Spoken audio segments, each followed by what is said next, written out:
Ang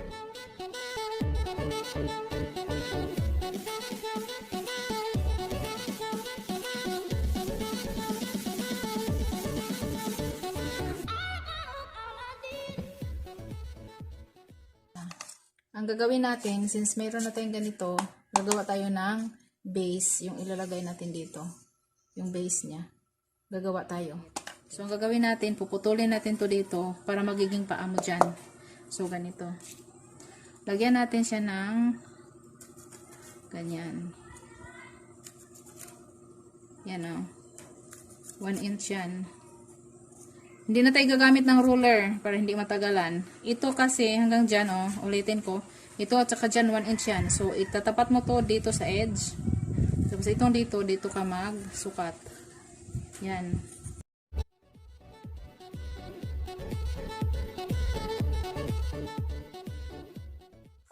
Gagawa pa tayo ng isa. Ito, mas maliit rin to.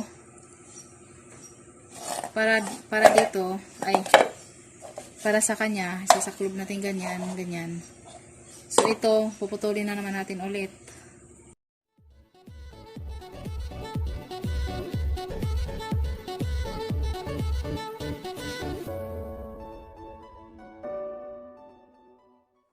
Tapos, hanggang sa magiging ganito siya. Yan. Tapos, ang gagawin natin, gaganyanin yan.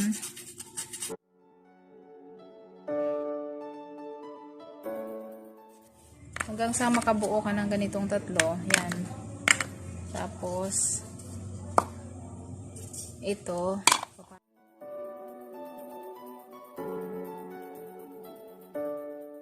Ididikit natin. Kaso lang wala tayong glue gun. Anong gagawin natin? Wala tayong baril. Gagamit tayo ng glue na walang baril. So, ganito ang gagawin natin.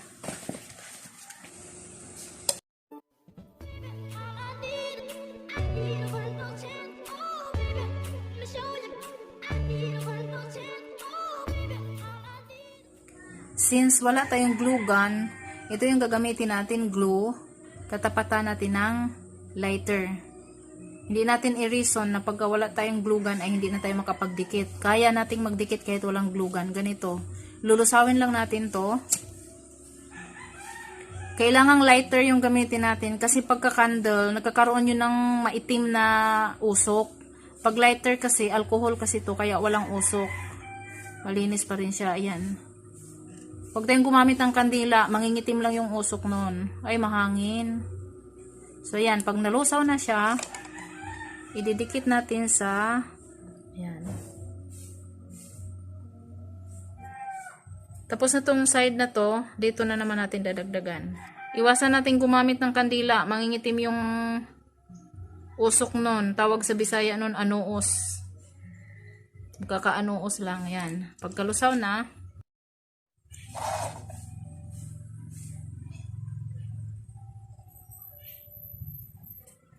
palamigin lang natin. Kumpleto na siya. Ayan o. Dumikit na.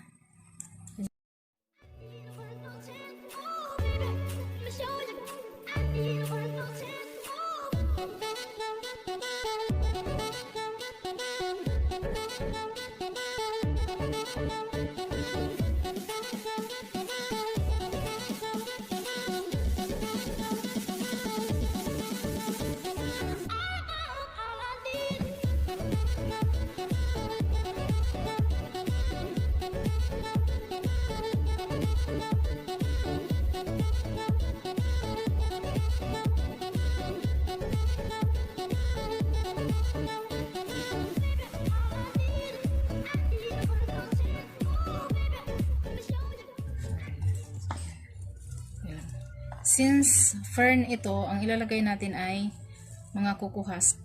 Kasi kailangan talaga pagka fern, kunting lupa lang, mas marami yung bunot. Ayan.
Tapos ito.